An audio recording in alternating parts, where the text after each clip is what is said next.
Welcome to the Arizona Wildcat Show, brought to you by Fry's Food Stores. I'm Star Sports Editor Ryan Finley, here with Bruce Pascoe.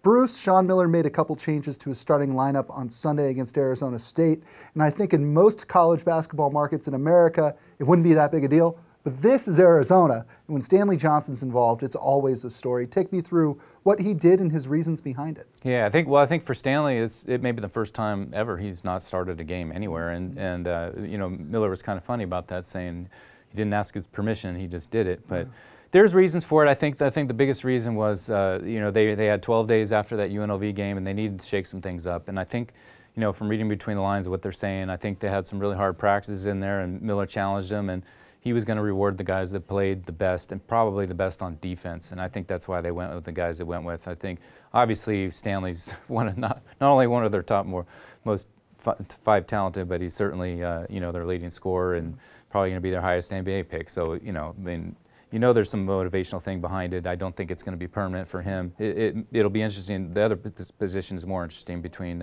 Elliot Pitts and Gabe York. Where do they go there, or Rondé Hollis-Jefferson? It's interesting. One of the things that, you know, I think cannot be talked about enough on a team where you have a lot of freshmen and sophomores is chemistry. Has Stanley Johnson sort of embraced that and found his role yet, or is he still struggling? It seems like it's a little bit of a up and down thing. I mean, again, you can't criticize it what you get from him. It's pretty amazing the things he can do, but I think, you know, there's been times where you can tell his play really seems to work in well with what they're doing, and everybody's happy, and then other times, you know, maybe there's not a pass or something happening, and you'd like to see a little more team play out of him. But I think overall he's definitely gotten better there, and again, if you can get that on top of what he can do anyway, that's a real bonus there. Absolutely. Sean Miller had a press conference earlier this week, and inside there he talked about chemistry.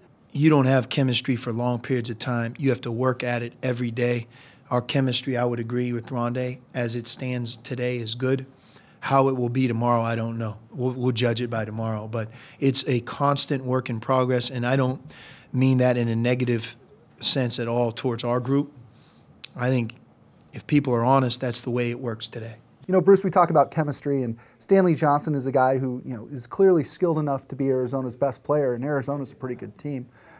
Is some of the chemistry stuff or some of the fit problems common among guys who are, you know, five-star recruits and always the man before they got to college? Oh, absolutely, yeah. It's a huge difference. I mean, the good thing for him is that he played on a very good modern-day high school team. He got used to playing with some other talent there. He played for USA Basketball several times, and always had some pretty good talent around him, but this is another thing altogether, and that's definitely part of it. But you know, there's little things he could do. I mean, he's so good at getting to the basket and just powering his way in there, and you know, and there's times at this level, every now and then it'll be a little tougher for him, and you know, maybe to look for the extra pass or be a little more cognizant of that. And then on defense, you know, instead of gambling so much, he's been very good at that. But you know, they like to play a little more cautious defensively, a little more, you know, they call it that pack line, and having him play within those confines and do what he does best would be, you know, the ideal situation. Absolutely. Well, that'll do it for this episode of the Arizona Wildcat Show, brought to you by Fry's Food Stores. For Bruce Pascoe, I'm Ryan Finley. We'll see you next time. Try this matchup. Low prices and faster checkout. You can count on it at Fry's.